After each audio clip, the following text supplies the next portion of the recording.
Formula ఈ case అప్రూవర్గా Arvind Kumar question మార్క్తో ఈ వార్త ఉన్నది. నిన్న కూడా ఈ వార్త దిశా పేపర్లో బ్యానర్ ఐటమ్గా వచ్చింది. సో ఇవాళ ఆంధ్రజ్యోతి వాళ్ళు వేసిరు. రాజీ ప్రయత్నాలు ప్రారంభం, అధికార వర్గాల్లో జోరుగా చర్చ, తొలుత అరవింద్ని విచారించే ఛాన్స్. ఇప్పటికే ఏసీబీ చేతికి ఒప్పంద పత్రాలు, ఫ్రేమ్ వర్క్ కాగానే కేటీఆర్కి కూడా నోటీసులట. సో ఈ అరవింద్ కుమార్ అంటే ఆయన A2గా ఉన్నాడు, కేటీఆర్ A1 అండ్ A3గా ఆయన ఎవరు హెచ్ఎండిఏ చీఫ్ కమిషనర్గా పనిచేసిన బిఎల్ఎన్ రెడ్డి ఉన్నాడు. ఎందుకంటే ఆయనే ప్రొసీడింగ్స్ ఇచ్చిండు ఆ 55 కోట్లకు సంబంధించి. హెచ్ఎండిఏ కేవలం 10 కోట్ల లోపు మాత్రమే తనకు తానుగా నిధులను సర్దుబాటు చేయగలదు. ఒకవేళ ఆ 10 కోట్లకు మించి కనుక ఖర్చు పెట్టాలి అనుకుంటే, రిలీజ్ చేయాలి, ప్రొసీడింగ్స్ ఇవ్వాలి అనుకుంటే ఫైనాన్స్ మినిస్ట్రీ పర్మిషన్తోనే పర్మిషన్ ఇవ్వాల్సి ఉంటుంది.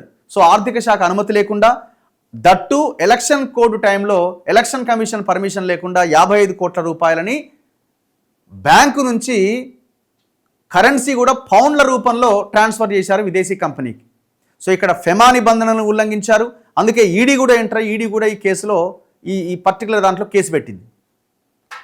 సో ఇప్పుడు ఏంటట, అరవింద్ కుమార్ని విచారించి అరవింద్ కుమార్ ఏమంటుండట అంటే, దయచేసి నన్ను కాపాడండి, నేనేం తప్పు చేసినా, ఆయన చెప్పిండు నేను చేసిన. నువ్వు ఐఏఎస్గా నువ్వు చదువుకున్నావు కదా, అలా లేదా? ఎవడు చెప్పినా ఏం చేసినా మనం చేయొద్దు, గైడ్లైన్స్ ప్రకారంగా నిబంధనల ప్రకారంగా మనం అమలు చేయాలని ఉన్నది. తప్పు చేసినట్టే కదా, నన్ను ఏం చేయకూడదు, నేను అప్రూవర్గా మారిపోతా అంటుండట. మొత్తం కేటీఆర్ చేసి నాకు సంబంధం లేదంటుండట.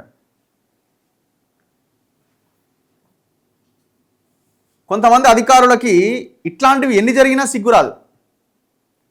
ఇప్పుడు గతంలో వైఎస్ రాజశేఖర రెడ్డి ఆయన ఇదైన తర్వాత కూడా ఎంత పెద్ద కేసులైనాయి వాళ్ళ మీద, ఆమె ఐఏఎస్ లక్ష్మి అని ఇంకా వాళ్ళ మీద వీళ్ళ మీద. అవన్నీ అయిన తర్వాత కూడా ఏం లేదు కదా.